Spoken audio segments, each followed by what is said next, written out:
Hi everyone, it was great to meet you at the Lisbon meeting last week, and thank you so much for your input and insights into the disc session.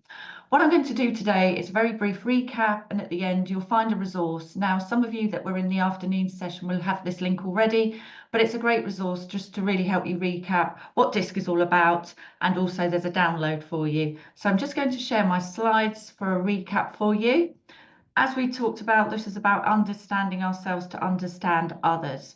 And we talked about the survey that we sent out to you and where did you land. Now, this is a very crude survey in a way. It won't give you the full report that a typical disc profile will give you, but it will give you some clues into your leading style. And if you look at the other questions, it will demonstrate and show you how some of the other styles adapt to certain situations. So at the end of each sentence, you'll see a letter. So pick that, count it up for yourself to get an idea of your leading style.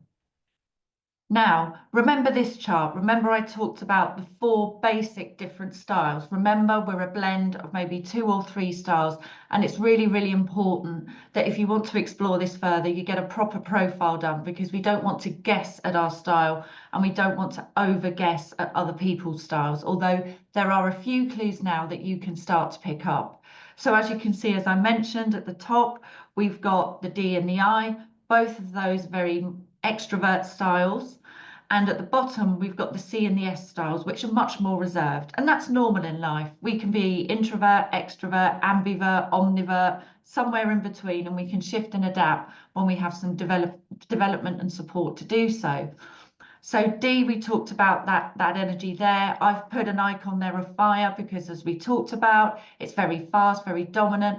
Remember, I talked about the colleague or the client of mine that came from banking and then moved into pharmaceuticals. It was a team colleague of somebody I was coaching, and we had to really work with her style to uplift the other colours in her style to help her adapt to that culture. So that's a great example of a red energy being overplayed and balancing it out. So I've put the fire icon there for you now. When we look at the I, again, extrovert, but it's people focused. It's very much about being recognized, being accepted, being very social at work. Those people are very, very sociable and like recognition. So there we have the sunshine yellow. When we come onto the green, I've put there a tree icon because I refer to this as the steady, solid roots of a tree. Much more reserved, much more introvert, but they appear to be very, very stable. They're very loyal, good team players, good organisers. They like a steady pace. So again, very introvert, but actually people focused. The C style, which is, I've put the cool blue ice block there, not to say that you're frosty, but just that you're much more reserved, very data driven. You like to have the facts, you're quite cautious. And again, you're introvert, but task driven. So remember, at the top, we've got extrovert, at the bottom, we've got introvert. On the left, we have task related styles. On the right, we have people related styles. So for example, if you are a stabilizing type, you are people focused, but more introvert. If you're yellow, you're extrovert and people focused. If you're D, you're extrovert but task focused. If you're C, you're introvert and task focused. So where do these things come from? And again, I've repeated the words on the right just to get you familiar with the terms.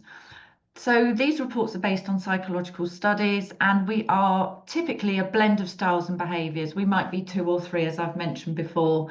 There's a number of different reports that I use about how you lead generally, or how you show up professionally, how you lead a team, how you react in conflict, what are some of the destructive tendencies you might use, what are the more constructive tendencies you use, and it provides specific tactics and understands what's the fear behind the behaviours that you may well be using, the styles you're using.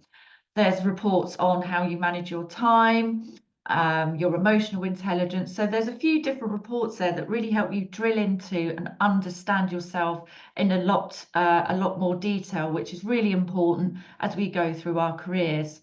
So as I mentioned, knowing your leading style will help, but we can adapt and shift.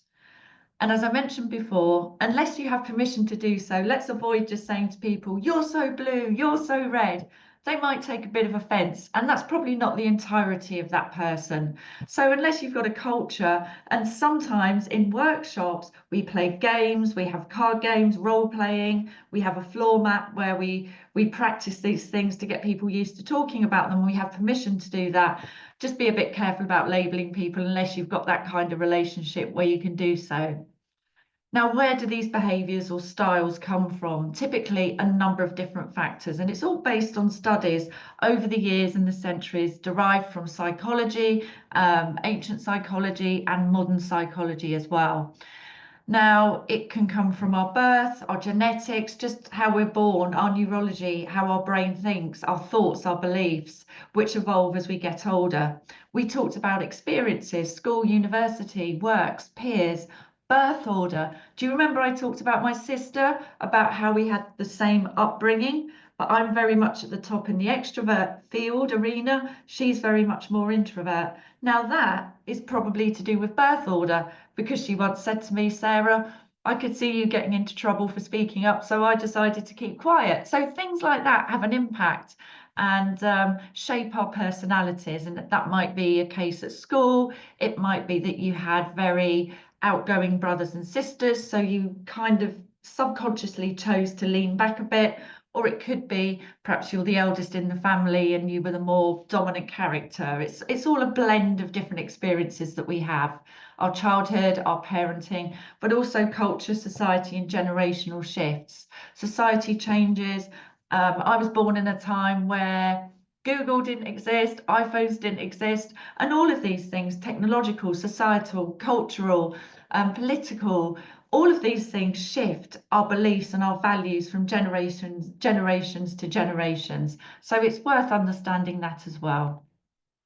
Now here, this was a chart that we started to go through in terms of another handy chart to see what are the upsides of particular styles, what are maybe some of the areas to work on. So if you want to start observing body language that you see in other people, how they talk, are they very reserved? Do they use lots of body language?